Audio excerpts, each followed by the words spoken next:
Introducing your hosts, Sam Gotze and Tanner Dislin.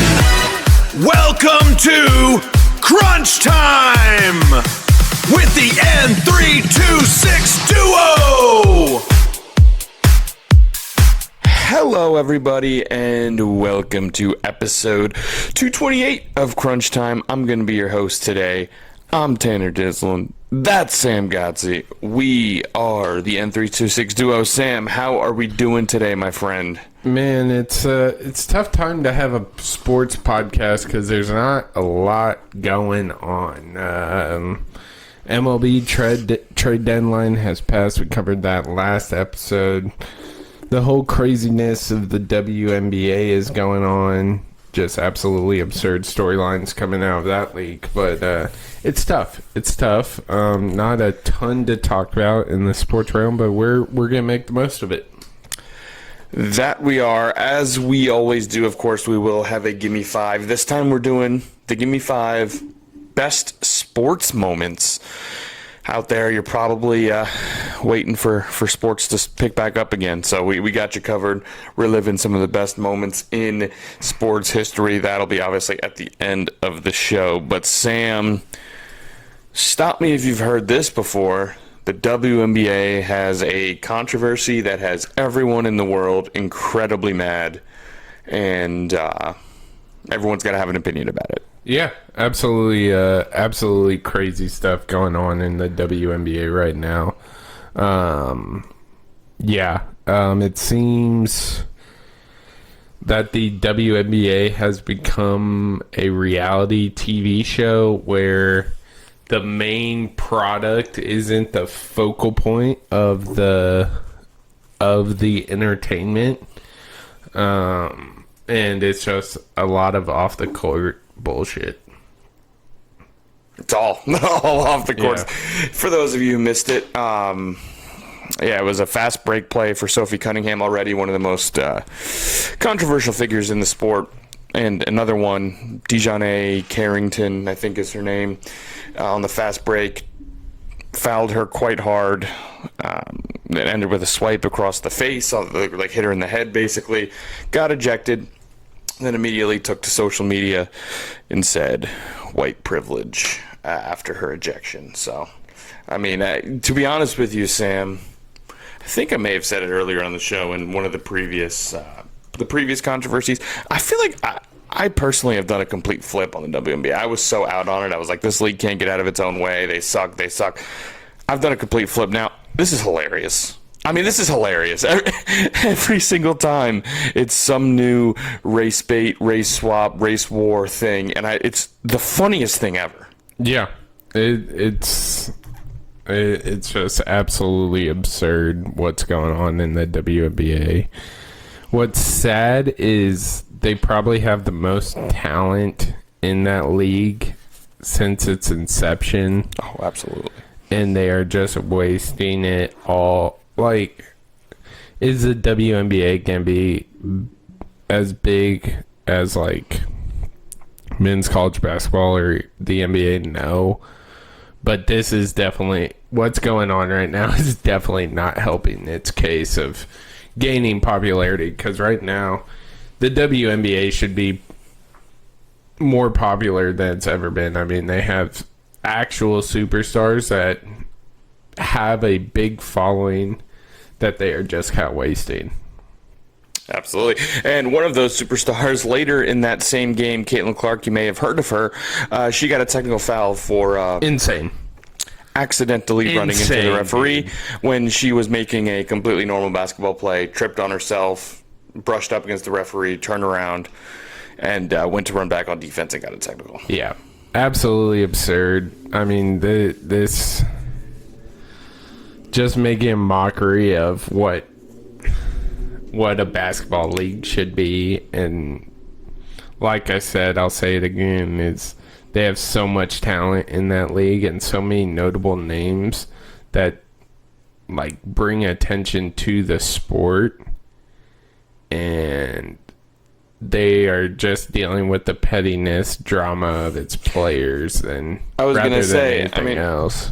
You know, obviously we're two men who don't necessarily invest in the WNBA. Well, you mentioned that it has the most, like, top to bottom, it's the deepest, most talented league it's ever been in the WNBA. Yeah. And what we have not talked about is the actual basketball in the WNBA, WNBA at all.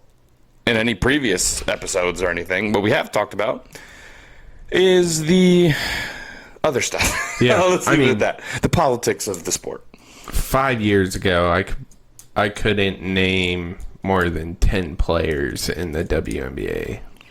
I can, like, right now, I can name you multiple players that are stars in this league, and it's just never about the basketball with this league. I would venture to guess that the average sports fan could name the amount of people they could name in the WNBA.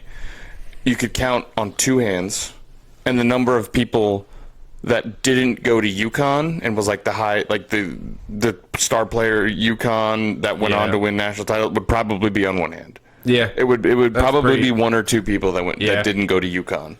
That's kind of tough because a lot of the WNBA is it would have been Sue Bird, it would have been Diana Taurasi, it would have been Breanna Stewart 5-6 years ago. All of them are the UConn people.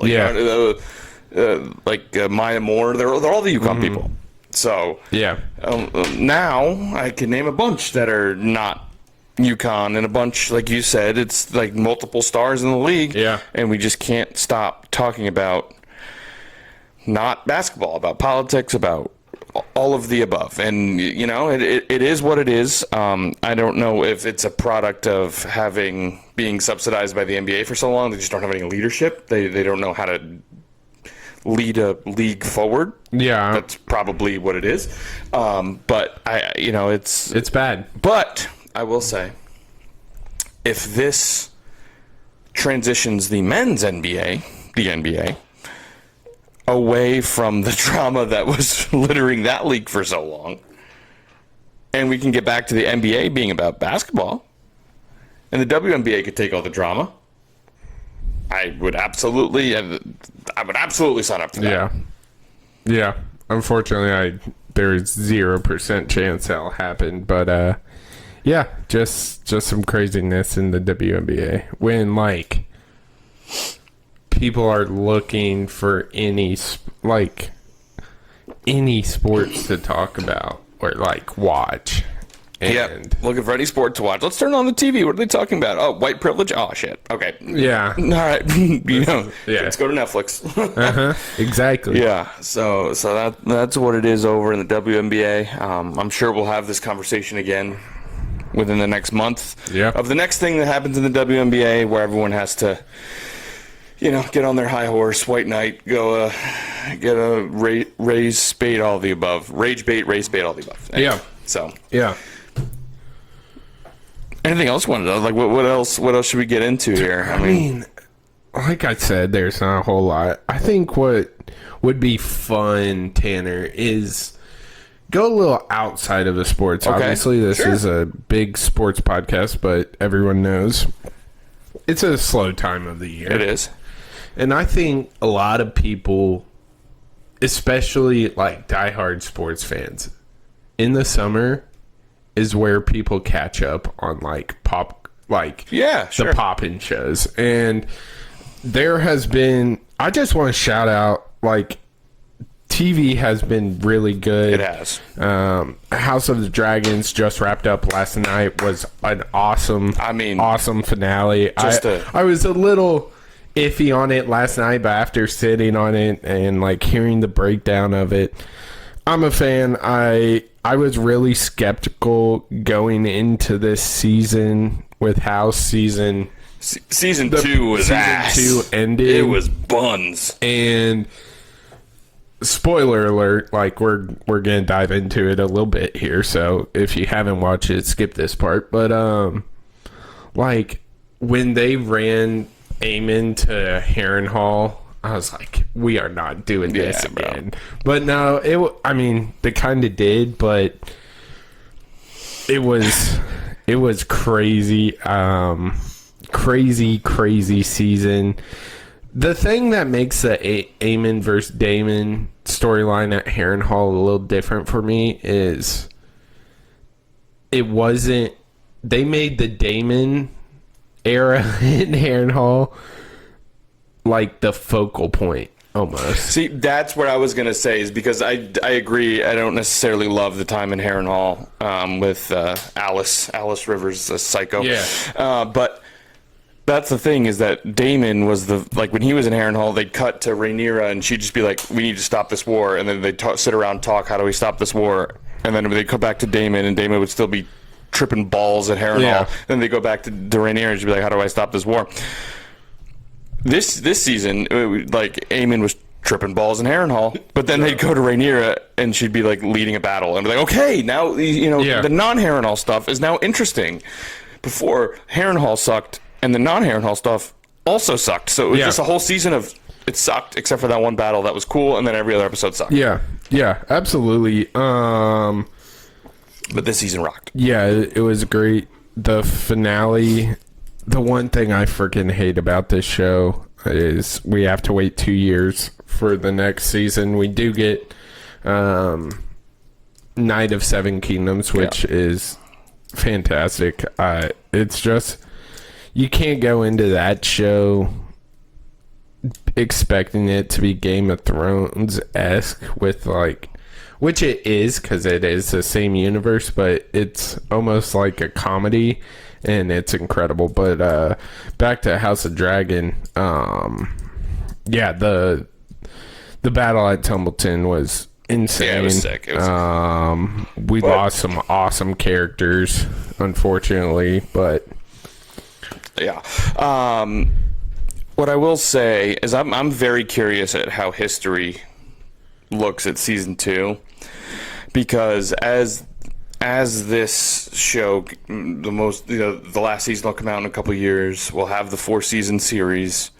If people can just binge it, and keep going. Yeah.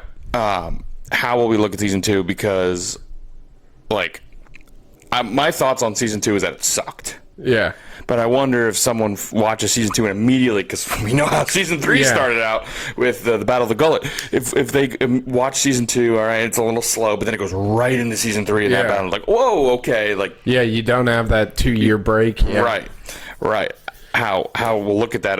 Is it just like a slow season, or is it like terrible season like we thought, because we sat on it for 2 years? Yeah, man, for sure. It sucked. There's no sugarcoating. However, what I will say is I would rather them take 2 years and make the CGI look as good as it did than for them to rush it, get it out in a year, and it looks terrible. Yeah, for sure. We're left with a ton of questions going into the final season. I'm really curious how they're gonna wrap it all up in 8 episodes, because there's a lot of moving parts with the ending of season 3. So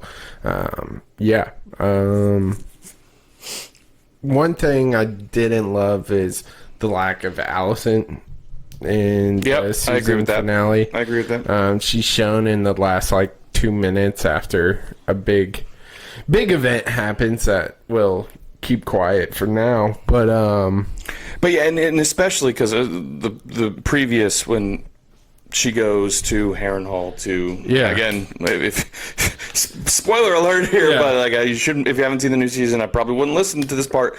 But when she goes to Harrenhal to poison Aemon, they make it a very clear point that, hey, her protector was murdered by Aemon. So she has no one to protect her, so we don't see any of her trip back. We don't see how she gets out, and Alice knew she was trying to kill Aemon, and she was just like, we can let her go. Yeah. And then we see her at the very end when that thing happens, and it's like, okay, definitely are you one back of those in King's plot Landing? holes. Are you back in King's Landing? Yeah. Are you on the way? What's your deal? Which I agree with that. I wish we would have seen more of Hugh. Yeah. Kind of we all knew why he was there. Yeah. They obviously, but in Tumbleton, but it was still just they just, and then like, I feel like Damon would have, when he saw him there, he's like, "You're not supposed to be here." Would have lost his mind, but he was just like, "You're not supposed to be here." Oh well. Yeah. like I don't know. Yeah, maybe he sure. was just too focused on the battle, but Yeah. like I don't know. Yeah.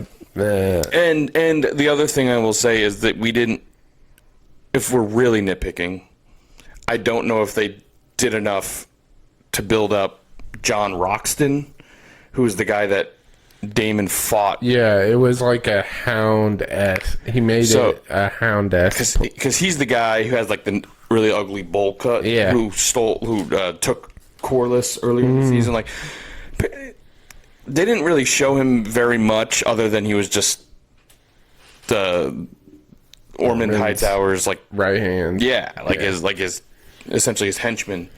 He was basically what Damon is to Rhaenyra. Yeah, right. But like Damon, we've seen no less than 10 times of him just go like 1-on-8, just slaughtering fools. For sure. And Roxton, we never see anything. He's just standing there, and then they go, 1-on-1, and Roxton's like low key beating his ass, and you're just like, whoa, whoa. Yeah, for sure. Yeah, but I think my favorite part of the finale was when Aegon meets Aemon. He's like, basically like, damn, I thought you'd be more mad. Like, what the frick? Like, be pissed. Like, what are we doing here? Aemon, like, you should be. Aemon falls to his knees, and he's laughs. like, Aemon falls to his knees, and he's like, "I'm so sorry. I beg you forgive me." She's like, "What the hell? I'm supposed to enjoy this, man. Yeah. Like, beg for your life." He's kind of giving like some Tyrion vibes, like just like comic relief in like the most like non-comic situations. I'm alive. That shit was funny.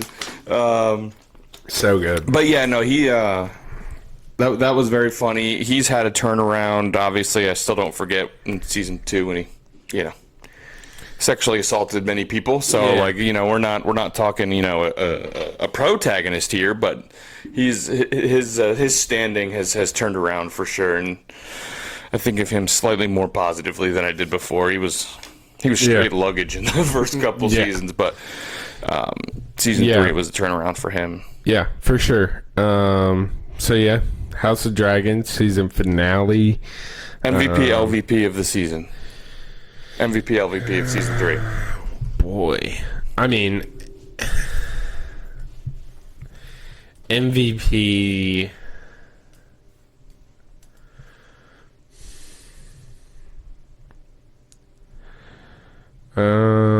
You got. Let me think for a little bit if you have it. So I'm going to throw out some of my options, some of my thoughts, and we can decide on this. So MVP for season 3, definitely not season 2.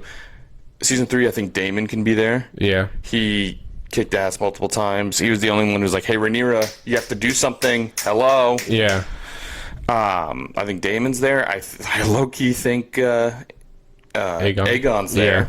That's who I was thinking. I think Aegon's there. I think Daemon's there. Low-key, I think Alicent. Like, I know she didn't have that big moment, but she was running shit. She was running shit for sure. She always does too.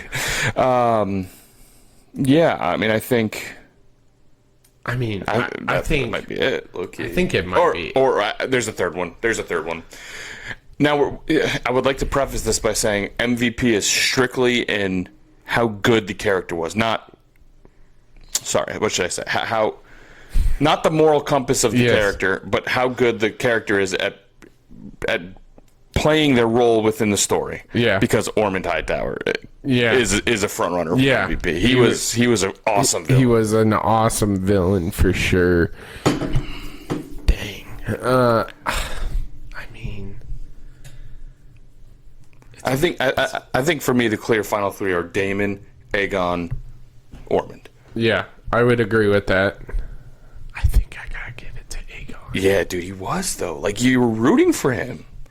I think I have to. Except Daemon is just he's a piece. Oh, he's a piece. And somebody's getting his ass kicked by John Roxton. Yeah, yeah. Yeah, I think I'm gonna go Aegon, MVP, LVP, Rhaenyra. I was gonna say that if we're doing the same final three, I think my LVP list would be Rhaenyra, would be Aemon's gotta be in there, right? Aemond, Yeah. Massaria. The worst whisper. She's terrible. She sucks. She's terrible. Varys would run. Yeah, you kidding me? You kidding me? But yeah, it's Rhaenyra, Aemond. I think Aemon's tough because he was such a badass in the first couple in my seasons. opinion, Aemond has a better case for LVP than Aegon does MVP. It's just Rhaenyra has the best case out of all of them. Yeah. for LVP. Okay. I can get on board with that. Yeah. Yeah. It was. Yeah. So It again, was a rough showing for Rhaenyra. Rhaenyra and Aemond. Like two if she was LVPs. doing what she had been doing in the last like 30 minutes of the last episode, the entire season, she would be just the best. But she got walked all over, and finally she was fed up with it. Yeah, but yeah, that what is kind of the big streaming watch. I love that. We also, Ted Lasso, new season. Ted Lasso new season. That's to be determined. Didn't love the first episode, I'm not gonna lie. I don't know what the jump was between seasons. Like, how long has it been? That wasn't very clearly identified. I think they may have had one throwaway line where he's like, where like they show up and he's like, "It's been 4 years. Like, what have you been doing?" Okay, But like, I must have missed that. But yeah. like, it's a throwaway line, and I don't remember if it's 2, 3, 4 years. Yeah, so that's to be determined. That's what we're streaming right now. I also I think I mentioned this to you after we watched it. Like, I think the idea of the Richmond women's soccer team, I think there's an angle they're playing about other women's teams in their league, about how some of them are folding due to financial constraints. And I think that could be interesting, them managing it. Obviously, Rebecca, a woman-led a woman-led club managing. Do we do this women's team because I want it versus financial? Because I call a spade a spade. Women's teams generally make less money and for sure sometimes are harder to financially support. So I think that could be a really interesting angle. But there's a way that gets way too political on either side that I hope they don't do. Yeah, for sure. And there was they definitely had some rogue sections in the first episode. Yeah. I don't really know what the But that's going on. Movies have been fired this they've been summer. Fire, bro. Highlighted by two of the biggest blockbusters in however many years. Those being Odyssey and Brand New Day. Odyssey, I saw it twice. I want to see it a third time in theaters. It was special. It is one of the best movies I've ever seen in theaters. Everyone killed their role. It was one of the longer movies I've ever seen, but I never was like, damn, this is taking a little bit. The natural comparison is to Oppenheimer because of the Christopher Nolan, because of and Oppenheimer. While I was watching it, I recognized I'm watching a good, well-made movie. I felt every minute, second, millisecond of that 3-hour runtime. I was struggling at the end. It's like, man, this is just dragging and dragging. You're talking Oppenheimer? Sorry, did I say Odyssey? I don't think you clarified. So okay. I want to make sure we get this fact right. Yes, so that was Oppenheimer. I'm with you there. Oppenheimer. Well, I recognized, I'm like, wow, this is a well-made movie. It looks good. I I kind of got confused a little bit at some points because, again, I said it I can't believe the fast forward shots were in black and white. When I saw them, I was like, oh, this is in the past because it's black and white. It was not. So it completely, threw off my understanding of the movie. So dealing with that, and then I felt every second of that 3-hour runtime. The Odyssey, sure, there may have been time in the middle, natural storytelling. For sure. You kind of dip a little bit in attention, but man, it was just the ending. I was like, oh, yeah, the ending completely and totally. So good. Completely literally made the movie. That's what made it a masterpiece. I'm not a big award show guy. I think a lot of it's bullshit. But if Odyssey doesn't clean sweep this, yeah, bro. The Oscars, is that the movie one? No idea. I think it is. Yes, because the whole thing is Leo hasn't won one. So, okay. Robert Pattinson, dude, that's the one I wanted to bring up. Insane, because obviously Matt Damon's the lead, and Matt Damon was tremendous. Matt Damon falls into the category. Whenever I see him in a movie, I'm never like, oh, that's Odysseus. I'm always like, oh, that's Matt Damon. You know what I mean? The actor became too big for that. I was like, oh, that's Matt Damon. That's Matt Damon. Yeah. He was Odysseus to me in this movie. Yeah. He was legitimately was like, oh my God, that's not Matt Damon. That's Odysseus. But Robert Pattinson still. Robert Pattinson still a show. He was unbelievable. Unreal. The blind guy. Why can't I think of his? He killed it. Why can't I think of his name? Zendaya had a pretty minor role in that one. She killed it. Tom Holland, of course, Anne Hathaway. If you haven't seen it, go see it. Yeah, John Leguizamo, that's the guy. Literally one of the best movies I've seen. John Leguizamo killed the blind guy. Yeah, killed the role of the blind guy. He didn't kill the blind guy. Travis Scott, shout out Travis Scott. Yeah. So random. Yeah. Elliot Page even killed it. Yeah. It was just an all-around incredible cast. And even, obviously, we saw the cast list released. There were some... Hold on. Bad job by us. We left the name out. What's that? Or at least, I could have been looking this up. Oh, I may have been looking this up while you said it. This would be embarrassing. Did you say Anne Hathaway? I did. Oh, okay. Yeah. Anne Hathaway was unbelievable. Absolutely. Yeah. They literally... Even, obviously, the biggest names in Hollywood right now, Holland, Zendaya, Pattinson's up there right now. The supporting cast was just as good. A bunch of Odysseus's shipmates were incredible. The Indian guy. Yeah, he was incredible. Names, but he was really. He was awesome. Even who's the guy that plays the Punisher? He was John Bernthal. He was awesome.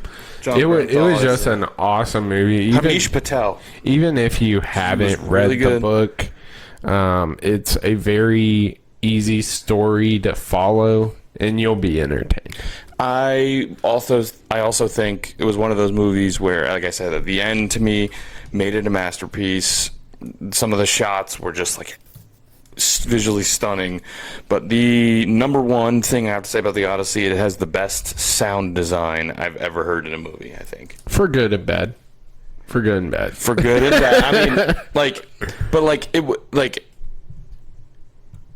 that I would consider that. I assume the Cyclops, but it was so insane that I'm kind of like, how did they do that? I'm more impressed with that. Oh yeah, for sure. You know what I mean? It was a little jarring in the theater, but it's the loudest movie I've ever been in. Yeah, it really just you were just in it. You were in it. It was so immersive. For sure. And it was the best sound design I've ever. And the sirens when they put in the wax in their ears and you hear it muffled and then it's so good. The sound design was unbelievable. Yeah, and you need to see it in theaters. Yeah. It's one of those movies where it just won't hit the same. Yeah, I don't think your at-home sound bar is doing the sound design as justice as the movie theater is. So yeah. And then Spidey. Spidey was incredible. Y'all know I'm not the biggest Marvel guy. I never claimed to be. But that tugged at your heartstrings a little bit. Yeah, it did. A little bit. Incredible. Obviously, I'm not well versed in the background of all these characters, but I've seen all the most of the Spider-Man skipped out on a couple Garfield, but like Tom Holland, obviously Toby is like the OG, the one I grew up on, but Tom Holland kills it. He does. Every this was his single best movie he is playing Spider-Man. He flipped it, almost like he flipped a switch. I won't spoil No Way Home. I mean, it's 5 years old now, so if you haven't seen it, you're probably not going to see it. Spoiler alert. Go for it. As soon as Aunt May dies in No Way Home, Tom Holland's acting just like flipped the switch. Like he acted the third act of that movie brilliantly, and then into this movie, oh man, and for us nerds out like that are in it a little bit more than my co-host here, and what it means that Jean Grey was the villain. I probably should have said spoiler alert. There's spoiler alert all over this episode. That'll be the name of the episode. Spoilers. Spoiler alert. That Jean Grey is the villain. What that means for the mutant saga. Jean Grey is pretty big X-Men. So pretty big in the X-Men. So what it means for her character and the future of the Marvel Universe, and what it means for mutants and the incoming X-Men. We got a ton of casting announcements for the X-Men. I'm so excited. X-Men movie. And this movie has brought up one of the best videos on the internet right now. Sadie Sink, while the whole cast of Stranger Things is crying, and Sadie Sink's just smiling. She knew she had that money coming in. And seeing how good she killed that role makes it even better. Yeah, so. She was great as Jean Grey. Some awesome movies. If you haven't seen those, they're still in theaters. Go check them out. That's kind of what we do.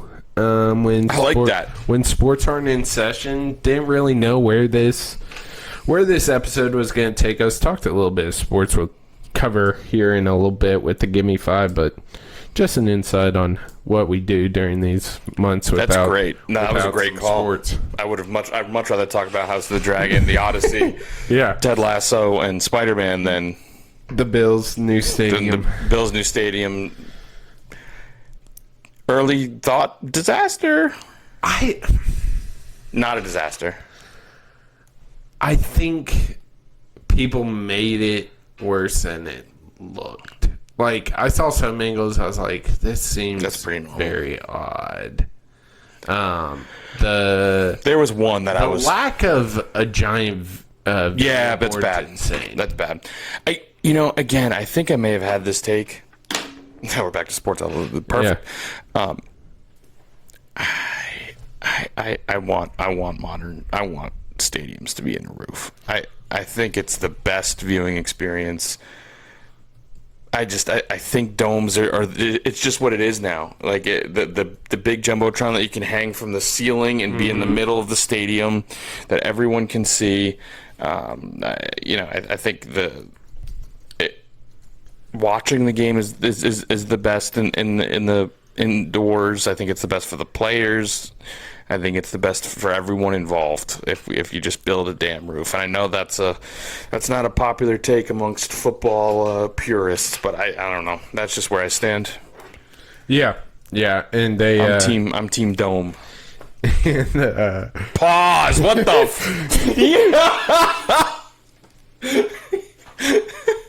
I am team domed. Clip that. No. Clip that. Oh, clip that. No. I'll make a note of that. This stadium is definitely facing some backlash, but I think some of it is skewed. One thing I will say, the Bills' uniforms didn't look as bad as I thought they'd be. Still horrible. Again, the only one I saw was Josh Allen wearing it. Yeah. And again, he looked better than the offensive lineman wearing it. You just can't. Wasn't it Deion Dawkins? Yeah, it was Dawkins. Yeah. You cannot debut a jersey with an offensive lineman. You just can't do tough. it. You just can't do it. Yeah. Yeah. So that's that. Oh no. All right. Also, I don't know. You see the player who scored a goal? Yeah, that was hilarious. And then jumped over the advertising thing, and apparently there was just a hole on the other side. And then the goal was disallowed. Yeah, that's tough. Why would you have a hole there is crazy to me. Yeah. I mean, it was funny till I saw the second angle where he gets up and he's hurt. And I was like, it's still funny, but it would be funnier if I didn't. Which, like, I would say him just, like, limping up there and being like, oh, I may have, like, sprained my ankle. That, to me, is, like, best case scenario. Yeah. Like, as long as he didn't have a broken leg. He could have snapped his leg in half. Yeah, I thought there was a decent chance he was coming out of there with a leg sideways. So the fact that he kind of hobbled over there was just like... For sure. You know, that's, to me, is like not really hurt because he really could have gotten hurt. For sure. Yeah, but that was kind of funny. Yeah. I got nothing else. How about that? How about that turn we took there? But should we go to the Gimme 5? Let's get it. Okay. Like I said, Gimme 5 best sports moments. It'll be interesting to see how we go here. You know, just best of all time, best for, you know, my best is probably different than your best for different team allegiances. So it'll be interesting to see how we go here. But I believe, did you have first pick last time? Yeah, I did. Okay. Even though I hosted. Yeah, because now we're throwing off with the. Yeah, so it is your first pick.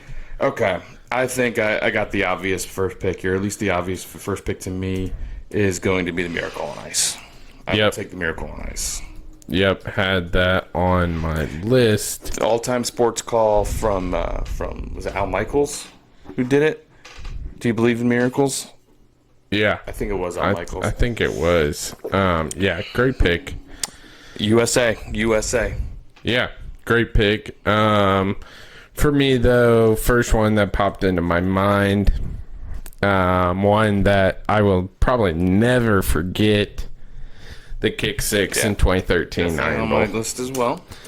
I mean, yep. I mean, one of the craziest plays in all of college football history, and one I remember witnessing. So, yeah, kick six, 2013 Iron Bowl. And then I'm going to go to the hardwood for my second pick, Cardiac Kimba against That's Kent. a really good one. Step back game winner. One of the greatest highlights in my lifetime. So I'm going Cardiac Kimba with my second pick. That's a really good one. I think I'm going to stay on the hardwood for my second pick. And I'm going to go with the LeBron block. Yep. In Game 7, obviously turned into the 3-1 comeback. Yeah. Probably the crowning moment of LeBron James' career, that comeback. So, yeah. I mean, that's an all-timer. One of the GOATs of basketball making a big-time play. Definitely a good one. Now, for my third pick, I'm going to go on the theme of comeback. I'm going to go to the greatest comeback in sports history, 28-3. Yeah, greatest comeback in sports history. When you take into account the actual spread that they had to overcome, the deficit, I should say, they had to overcome, but then also the stakes and the stage that it was on. Everyone in the world was watching, or everyone in the U.S. was watching, and they came back from 28-3. And I still remember watching that game, just seeing the writing on the wall, being like, "Oh God, please no, please no." Because I think everyone outside of the New England area was like, the Patriots winning this is worst case scenario. Atlanta was a fun new team. Matt Ryan, he was likable, all that stuff, and then they just blow it. Yeah. So 28-3 comeback. Yep. That's an awesome one for sure. You mentioned it was the greatest comeback. I'm going to go with perhaps the greatest upset in sports history. Especially present day. I'm going to go when the number 16 seed, the UMBC Golden Retrievers, took down the number 1 seed Virginia Cavaliers in 2018. Jim Nance, shock and awe. Was it Jim Nance? And then someone said shock and awe. I remember so good when he went the call when they won that game. But yeah, I remember that too. So good. I remember where I was for all of these except for the Miracle on Ice. Yeah. Now this is where things get interesting, because I can go so many ways. But I'm going to go with one that's near and dear to me and in the history books, and that is my Chicago Cubs winning the 2016 World Series, breaking that 108-year streak without a World Series. So shout out my Cubs. That game, not only was it crazy just breaking that curse, but how it happened. There was I don't even remember how long the delay was, but there was a rain delay, and went to extras. It seemed the Cubs have lost all momentum before that delay. The Rajah Davis 3-run home run. Things just switch after that delay. If that delay doesn't happen, I think we're talking a different page of history for sure. Yeah, no. Some say the greatest baseball game ever played again, with the back and forth, the lead, the stakes, Game 7, the curse, the drought that was on the line, all of that stuff. I mean, the Guardians, or the Indians at the time, they are currently on they were on the second longest World Series drought. The Cubs obviously on the longest, so it was big time stakes involved on that one for sure. So that is a great pick. That's my you got 4? Yeah. Okay. My last 2 picks, I got to take one near and dear to my heart. My personal number 1 moment in sports history. I remember watching it. That is the Minneapolis Miracle. Yep. I figured you were going there at some point. Yep. So I'm going to take that with my 4. Now, number 5. This gets really interesting. I am debating between 3.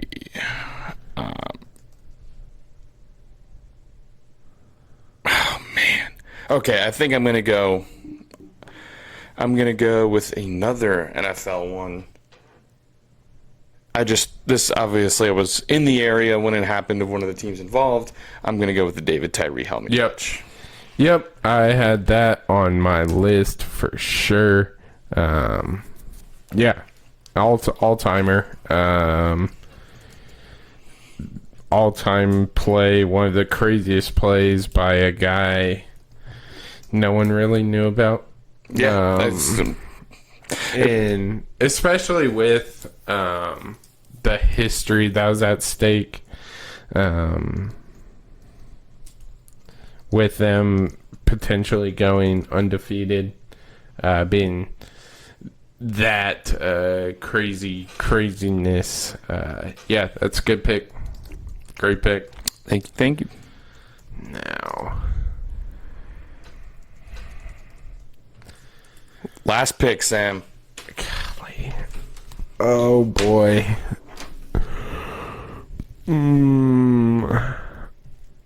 Screw it. I'm gonna do it. Do it. Iowa going absolute belt to ass on Ohio State. Yes. 55-24. Rushing the field courtesy of Josh Jackson, Nate Stanley. Basically being the sole reason Ohio State missed out on that college football That was pretty playoff. special.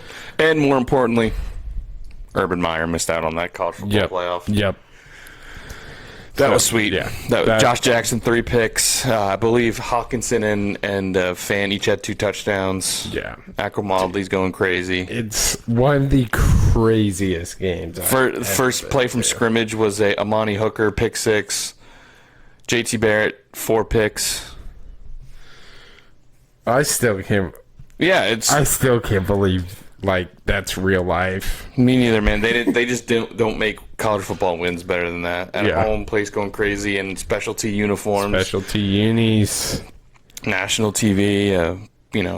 A powerhouse who, the general public doesn't necessarily like. So you had the court of public opinion on your team. And it's a blast, man. That was a blast.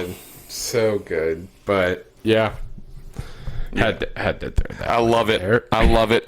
Hit me with your 5 again before we get into some honorable mentions. We got the kick 6 cardiac Kimba game winner, UMBC upsetting Virginia, Cubs winning the 2016 World Series, and Iowa beating Ohio State's ass 55-24 in 2017. I love it. My 5, I got the Miracle on Ice, the LeBron James block in Game 7 to complete the 3-1 comeback. I've got the Patriots 28-3 comeback. I've got the Minneapolis Miracle, and then I have the David Tyree helmet catch to beat the Patriots in the Super Bowl. I imagine we have some honorable mentions to get to. Yeah, I have a ton. Yeah. Let me tell you, though, I was deciding between the Tyree catch and the 2 others I had was were the Christian Laettner shot to beat Kentucky. And then the other one I was thinking about doing was the Vince Young touchdown in the corner. Looking for the corner. He's got it. I had that. To beat Matt Leinart, Reggie Bush, and USC. Yeah. Speaking of, Vince Young, I think, has a documentary coming out on. It's part of the Untold series, so that's gonna be super fun. Should we just go one for one? Sure. I think that's the best way to do it. All right. When you took the LeBron block, I was like, I can't do another LeBron. This has nothing to do with LeBron, but it's associated with him. The Ray Allen 3-pointer in 2016. James won't go. Rebound Bosch. Out to Allen. Bang! Yeah, oh yeah. Oh yeah. Yeah. Oh yeah. No doubt about it. That was a good one. I'm trying to see if we can go on a sport theme here. Have any other basketball ones? I don't think I had another one in there just for another personal one. OG Anunoby tip-in. Capping off. Who would have thought? Capping off the biggest comeback. Yeah. Right here. The ticket right here. Capping off the biggest comeback in NBA Finals history. But that was all the basketball I had. You have more basketball? Yeah, I got quite a bit. Chris Jenkins game winner versus UNC, that was a miss. That's a miss from me. I should have had that. For the championship. It was either that was one I was debating with the Kimba game winner, but the Kimba game winner is just so iconic, defined our generation. But so is Chris Jenkins. We could have done a gimme 50, gimme 20. We could have. It was. We were legit 10 years old, hitting step backs on our mini hoop, imagining we were Kemba at MSG. Yeah. Caitlin Clark breaking the NCAA scoring record with the logo 30, of course. This one, I was debating between this and UMBC, and it was FDU beating Purdue. But that game was a ton of fun. I did. The first one is always more memorable. Yeah, you're right. Except FDU kind of went on a run. FDU went on a run, and then Virginia won it the year after. Yeah. AI over Tyronn Lue. Sure. Malice at the Palace. Whoa. Russell Westbrook winning MVP because that's my guy. So, yeah. I should have put the original double bang game from Melo against the Bulls on Easter. Of course. Yep. And then Fulgaris beat Florida. I'm kind of shocked you didn't. you didn't have that. But like you said, there's just too many. Do you go personal moments or do you go? Because I have a section in my honorable mentions as just all personal that I knew I wasn't gonna take, but yeah, obviously, like looking at mine, like Miracle on Ice is a thing of its own. Like LeBron's block in Game 7, 2 Super Bowl ones, like it's like the finals. Then the thing about the Minneapolis Miracle though is why it's so, because like basketball, there's always that part in the back of your head be like, what if they make the buzzer beater? You know, what if they make the shot? Football, you're like, a Hail Mary's never gonna happen. Yeah, you know what I mean? Like there's no part of you, especially the Minnesota, like where it was like a missed tackle and he stayed on, so it was like a complete and total shock. So that's why I think I put that one above. But I know I had a ton of baseball ones. I had one. Oh, I had. Go ahead, because I don't have any like MLB ones. I guess when I say a ton, I had a handful. Recency bias, but low key, Miguel Rojas tying the game in the top of the 7th of Game 7 this past year. Insane moment. What I for a long time considered the best baseball game, the most clutch baseball game ever played, David Freese in 2011. He had a game-tying triple down to their last strike. In Game 6, the Cardinals were facing elimination down by 2, I think, and he had a game-tying triple down to their last strike. Sent it to extra innings at home. Plays going bananas, and then in extra innings hit a walk-off home run to send it to Game 7. Just like the most clutch game you could have in the World Series, facing elimination. I had the Cubs winning Game 7, as insane as that is, and then in 2001, the Mets were the first New York team to play after 9/11, and Mike Piazza hit a real clutch go-ahead home run that was just in an entire city, I guess half a city, completely, being happy in a time where everything was just so sad. So I had that one on there too. One of the more memorable home runs. Oh yeah, for sure. Personal ones, of course, are maybe one of my favorite moments of all time. David Wright's home run in the World Series meant nothing in the grand scheme of the World Series. The Mets did win that game that he homered in, but that was the only game they won, as the Royals won that World Series. So, again, doesn't really mean anything, but for me, watching David Wright hit a home run in the World Series means just about everything. And then, that was my baseball stuff. Yeah. You got any football? Yeah. Okay. Now, you said let's go one for one, and then we just completely abandoned it. So hit me with a football one. This Antonio Holmes that's a really good one. Insane. One of the crazier Super Beat the Bowls. Cardinals. Yep. I like that. I did that one. Give me the band on the field. Yep. Calver, Stanford. Absolutely. The Philly special. Upsetting the Patriots. I know you love that one. Love it. Just love Philly. Absolutely. Give me the Boise State Statue of Liberty play. Yep, absolutely. To beat Oklahoma. Yeah. Some personal ones I'll get into. The Stanzi to McNutt versus Michigan State. McNutt is my favorite Hawkeye of all time, so shout out. At the end of the day, can your guy beat? I butchered that. At the end of the day, can my guy beat your guy? That's what the announcer said when he did it. And damn it, he did it. Yeah, absolutely. You got any more football though? Tate to Holloway. Yep, had that. Tate to Holloway. And then I had some that are just like the Boise State Hail Mary, not Boise State, Boston College, excuse me. Yeah. The Doug Flutie Hail Mary.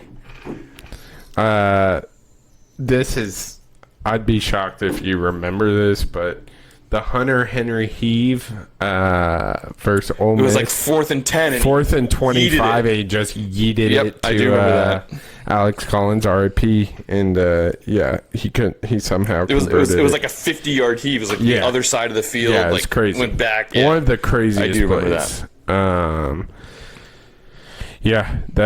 That's my football. I got like some random ones. Let's hear the random ones. Michael Phelps winning 8 gold medals. Yeah. Team USA winning gold in Milan. The hockey. Was that the Oshie? No, that was like a couple months ago. Oh, yeah. Okay, over Canada. Yeah. That was pretty sick. Yeah. Carly Lloyd having a hat trick in the first half. Oh, with the half the court. World Cup. Yeah. The half court. The midfield shot. And then just some like personal ones. This one will probably mean very little to little people, but Michael Quall's game-winning putback against Kentucky. If you haven't seen that, it's one of the crazier plays. And then this one is even more obscure.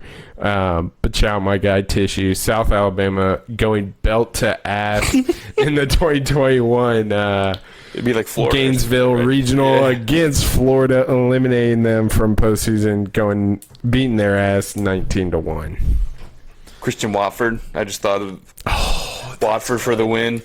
Yes! How did I? Yes! That's like one of my favorite plays. Just one of the purest shots of all time. That's good. Yeah. That's good. You got any more? No doubt. That was all I had, man. But we could do this for hours. We could literally have just done this episode. I thought about naming moments. I thought about putting like the Messi winning the World Cup in 22 and like the greatest final ever played. Mm-hmm. Mbappe had the hat trick and that's good.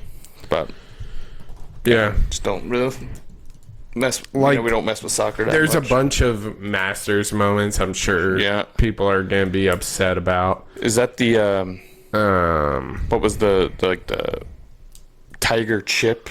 Yeah, the Tiger chip and. Early 2019. I'm not gonna act like I remember it. Like Rory completing, what's it called? The triple, the career Grand Slam. Yes, there you go. So we definitely miss them. There's no doubt in my mind we miss them. Absolutely, absolutely. But thought that was a fun one. Yeah, it was a blast, man. We could, like we said, we could do this for hours. In regards to last week, we tied. 50-50. Oh, so love that. Right. Love that. It's gonna happen. Yeah. So it's gonna happen. But I think that's gonna wrap it up for episode 228. I forgot the number already. Episode 228 of Crunch Time. I loved this. Was the first time we debuted our "What the hell are we watching without sports?" segment. Yeah, exactly. Again, so as you know, we complain almost weekly about the lack of sports during the summer, but college football's around the corner. Teams are starting to show up to camp, both in NFL Hall of Fame and game. The Hall of Fame game happened. Hall of Fame games. Shout out Haynes King. Haynes King, duh. The college football fan's dream, watching Haynes King and Carson Beck go toe to toe, as they did. You remember that game that went to like 5 overtimes? Yeah. Georgia Tech. That game was pretty sweet, but they battled in NFL preseason too, which was kind of fun. But make sure to follow the podcast on social media. That's where you're going to vote in all these. You're going to vote on Instagram specifically. Vote on these Give Me Fives, but that's at crunchtime_pod on X, TikTok, and Instagram. Of course, like, comment, and subscribe to the YouTube Crunch Time with the N326 duo. We are the absolute worst at doing our trivia game. At this rate, we're averaging like once a week, but we'll get it up. 9 for 9 seems like it's going to be a long haul to the finish line for that. Yeah. But, maybe as we continue to talk about movies and TV, we'll get better at those categories because we suck at those. Yeah, absolutely. But, that wraps it up for episode 228. The clock has run out on this episode, and we'll see you in the next one on Crunch Time. Yeah.